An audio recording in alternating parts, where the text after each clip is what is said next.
রক্ষার স্বার্থে আমি আপাতত আর কোনো কারণ দেখছি। আসবো আপনার কাছে, আমি যেতে চাই একটু। জি, ইসরায়েলের অস্ত্র ভান্ডার শূন্য হয়েছে, এই অস্ত্র ভান্ডার যখনই পূর্ণ হবে আবার যুদ্ধ শুরুর আশঙ্কা রয়েছে। ডাক্তার জাহিদুর রহমান, আপনি একটু বলবেন যে যেটা বললেন সিরাজুল ইসলাম, যে বোমারু B-2 বিমান দিয়ে যখন পারমাণবিক ইরানে হামলা করলো আমেরিকা, আমরা দেখলাম যে এরপরে ইরাকে মার্কিন ঘাঁটিতে এবং কাতারে মার্কিন ঘাঁটিতে ইরান কিন্তু হামলা চালিয়েছে।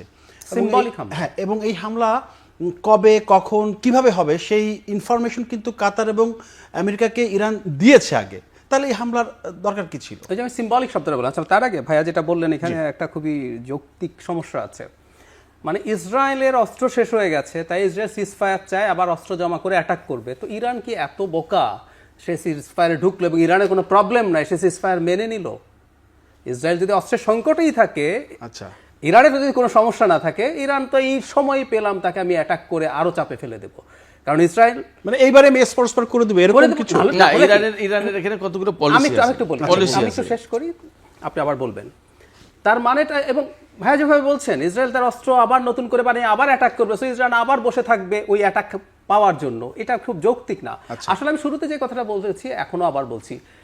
আরেকটা কথা খুব জেনুইন, আপনি যেটা প্রশ্ন তুলেছেন, যে কেউ সার্চ করতে পারেন, যুদ্ধ শুরু 3 দিনের মধ্যে ইরানের পররাষ্ট্রমন্ত্রীর একটা টুইট আছে, তিনি আমেরিকাকে এই যুদ্ধ থামানোর জন্য অ্যাপিল করেছেন যে তুমি বললেই ইসরায়েল এটা বন্ধ করবে। এটা যেহেতু আমেরিকা বন্ধ করতে বলছে, এই খবরটা এসেছিল অবশ্যই ইন্টারন্যাশনাল মিডিয়াতে এসে, এবং টুইট, এটা প্রকাশ্য, এটা কোনো গোপন না, প্রকাশ্যে উনি এটা বলেছেন, এবং এই তথ্য আছে, এটা নিয়ে আপনি সন্দেহ প্রকাশ করতে পারেন।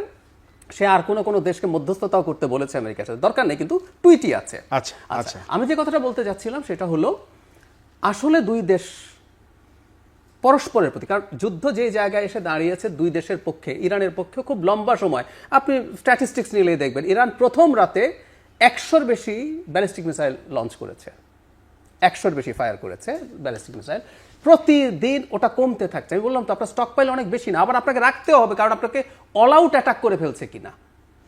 এগুলো খুবই কমপ্লেক্স জিনিস, এগুলো বানানোর জন্য প্রচুর সময় লাগে, বানাতে বানাতে আপনার জন্য এত ইজি না। 3000 বানাতে আপনার হয়তো 20 বছর সময় লেগেছে।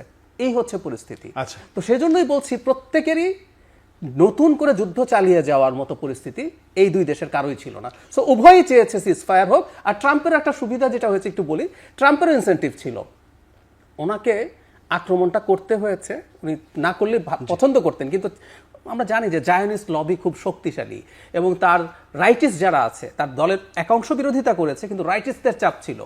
উনি এটা করলেন, এবং উনি একটা ডিল মেকার হিসেবে ওনার একটা ব্র্যান্ডিং উনি নিজে করেন। উনি এটা করে উনি বলছেন, এবং খেয়াল করবেন দুই দেশ বলার আগে উনি ঘোষণা দিয়ে দিয়েছেন, এবং এর আগে ভারত পাকিস্তানের সংঘর্ষ কিন্তু তিনি থামিয়েছেন। সো উনি যে একটা ডিল মেকার হন, উনি এই কারণে দুই দেশ যেহেতু চাইছে মাঝখানে এই কাজটা করে উনি করলেন। ট্রাম্পেরও এক ধরনের তার দিক থেকে মনে হচ্ছে তিনি অ্যাচিভ করলেন। এই হচ্ছে পরিস্থিতি। যদি সময় থেকে আসবো, আমি যেতে চাই ফিরোজ মোল্লা আপনার কাছে। আপনি একটু বলবেন যে মানে এই যুদ্ধের ফলে মধ্যপ্রাচ্যের সংকট তো বোঝাই যাচ্ছে একটা ঘনীভূত সম্পর্কের দিকে যাচ্ছে, একটা সংকটের মধ্যে যাচ্ছে, ফলে এই অঞ্চলে কি অস্ত্র বেচা কেনা কি আরো বাড়বে? অস্ত্র বেচা কেনা এটা পূর্বেও ছিল, এবং ডাক্তার জাহিদ যেটা বললেন যে একটা লবি আছে যারা যুক্তরাষ্ট্রকে সমর্থন করে, যুক্তরাষ্ট্রের প্রেসিডেন্ট নির্বাচনের আগে করে, নির্বাচনের পরে করে, যুক্তরাষ্ট্রের সরকারকে করে। সেই লবিটাই হলো অস্ত্র বেচা কেনার লবি। তারা পৃথিবীতে যুদ্ধ বাঁধিয়ে রাখেই এই কারণে, যাতে অন্য দেশগুলো তারা নিরাপত্তা সংকটে ভোগে, এবং তাদের নিরাপত্তা জোরদার করার জন্য তারা আমেরিকান অস্ত্রের দিকে ছুটে। তার মানেটা হলো এই যুদ্ধ অনেকটা তারা আর্টিফিশিয়ালি তৈরি করে এই ব্যবসাটা করার জন্য, এবং আমেরিকার অর্থনীতির একটা বিরাট অংশই এই অস্ত্র বিক্রির উপর নির্ভরশীল। কারণ আমেরিকার অর্থনীতি শিল্পের মধ্যে মনে করেন যে আগে আমেরিকা গাড়ি উৎপাদন করত, সে মার্কেট আমেরিকার দখল এখন নেই। এরকম অনেক কিছু আছে, ইলেকট্রনিক্স সামগ্রী, এই মার্কেটও এখন আমেরিকার দখলে নেই। এটা প্রায় চীন এবং অন্যান্য দেশ দখল করে নিয়ে গেছে। তাহলে আমেরিকার অর্থনীতি চলে কি দিয়ে? ম্যাক্সিমামই চলে যুদ্ধ বিমান বা অন্যান্য অস্ত্র, মিসাইল, এগুলো বিক্রি করে। তো আমেরিকার স্বার্থ সংরক্ষণের জন্যই তারা ইচ্ছা করে এই যুদ্ধ পৃথিবীতে বাঁধিয়ে বেড়ায়, এটা আমার অনুমান। এবং সবাই এটা একমত যে আমেরিকার অর্থনীতি শক্তিশালী রাখতে তাদের যে অর্থনীতির লবি, যেটা ডাক্তার জাহিদ বললেন জায়নিস্ট লবি, তারা আমেরিকার প্রেসিডেন্টকে কখন কি করতে হবে এটা ডিকটেট করে এবং প্রেসিডেন্ট ওই অনুযায়ী অ্যাকশন করে। ধন্যবাদ। আমি এখন 30 সেকেন্ড সিরাজুল ইসলাম আপনাকে একটু সময় দিতে একটা চাই। জিনিস বলে, আমাকে একটা প্রশ্ন করেছিল যে জানিয়ে কেন করেছে, এটা আসলে ডিএসকালেট করার জন্য।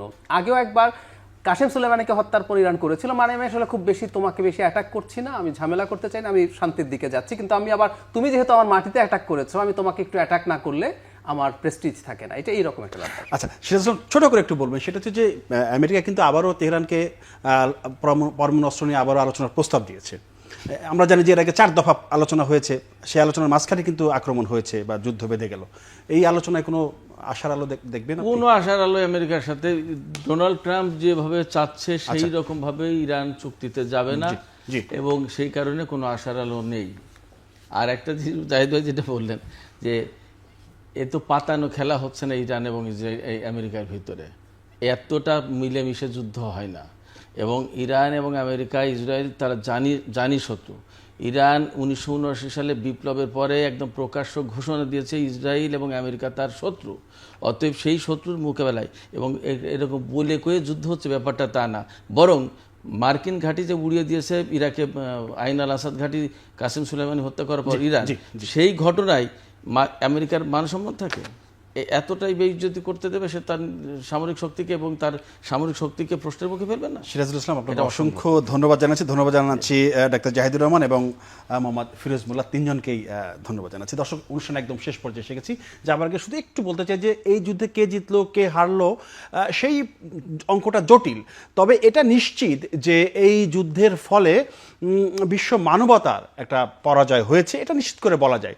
তাহলে প্রশ্ন থেকেই যায় যে আমরা কি তাহলে এই যে সভ্যতার আলোকে আমরা যে একের শিখরে পৌঁছে গেছি, সেইখান থেকে আবার কি আমরা আদিম যুগে ফিরে যাচ্ছি কিনা, এই প্রশ্ন রইল।